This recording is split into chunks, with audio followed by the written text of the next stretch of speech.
Hi అండి. ఈరోజు రొయ్య పొట్టు తినాలని చాలా అనిపించింది. సో దానికోసం ఏం చేశానంటే ఫస్ట్ ఆయిల్లో దోరగా రొయ్య పొట్టు వేయించేసుకోవాలి. వేయించేసుకున్న దాన్ని ఇట్లా చాట్లో వేసుకొని నీట్గా చెరిగేసుకోవాలి. ఎందుకంటే ఇసుక అదంతా ఉంటుందండి, అది మొత్తం చెరిగితే మొత్తం పోతుంది.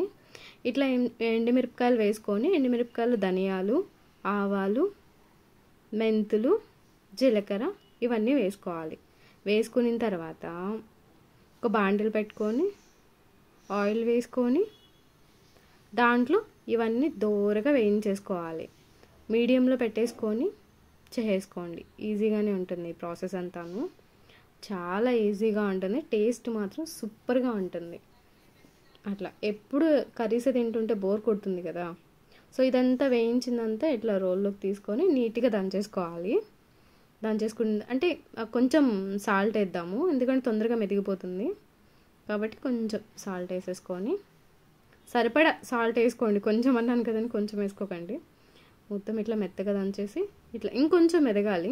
నేను అప్పుడే చూపించాను కానీ ఇంకొంచెం మెదగాలి. మెదిగిన తర్వాత అప్పుడు రొయ్య పొట్టు వేసుకొని దంచేసుకోవాలి. అంతేనండి, చాలా సింపుల్. ఇష్టంగా తింటారు, చాలా బాగుంటుంది. అట్లా నీట్గా దంచేసుకొని మెత్తగా అయిపోతుంది. ఇప్పుడు తెల్లగడ్డ వేసేసుకోవాలి.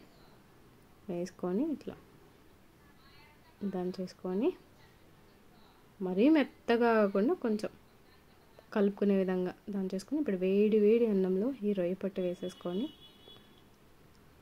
నెయ్యి వేసుకొని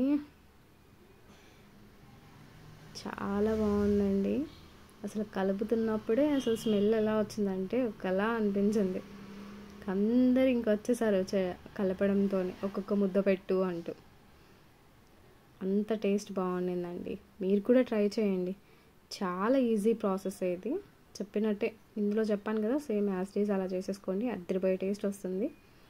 ఓకే అండి, థ్యాంక్ యూ ఫర్ వాచింగ్.